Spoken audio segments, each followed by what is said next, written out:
Buongiorno e ben ritrovati con una nuova edizione del TG Flash di New Sicilia. In apertura è ancora un giallo la morte del quarantenne Giuseppe Ottaviano, trovato cadavere nella sua abitazione a Scicline, Ragusano. Secondo quanto rilevato dall'autopsia, le gravi lesioni emerse sul corpo della vittima escluderebbero la possibilità di un evento accidentale o di traumi autoinferti.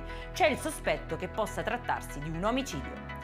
Vasta operazione della Polizia di Stato sul territorio nazionale per il contrasto all'illecito stoccaggio e smaltimento di rifiuti. Le articolate attività hanno coinvolto 33 province, tra queste anche 4 siciliane: Caltanissetta, Siracusa, Ragusa e Trapani.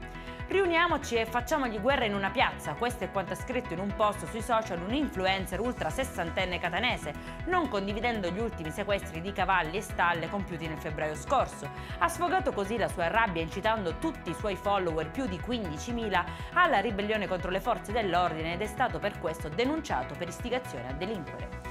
Denunciati 5 soggetti per una rissa avvenuta per futili motivi davanti a un bar nel centro di Aragona, in provincia di Agrigento, lo scorso 2 maggio e che ha causato ben 4 feriti. I carabinieri, a conclusione delle indagini, hanno ricostruito i fatti, riuscendo a risalire a tutti i partecipanti. In chiusura arriverà lunedì nelle province di Enna, Caltanissetta, Ragusa, Agrigento e Catania 1,5 milioni di chili di fieno da donare alle stalle siciliane più in difficoltà.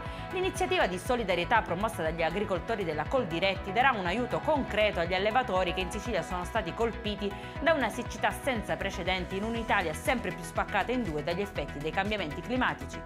Per questa edizione è tutto, prossimo appuntamento alle 19:30. Buona giornata!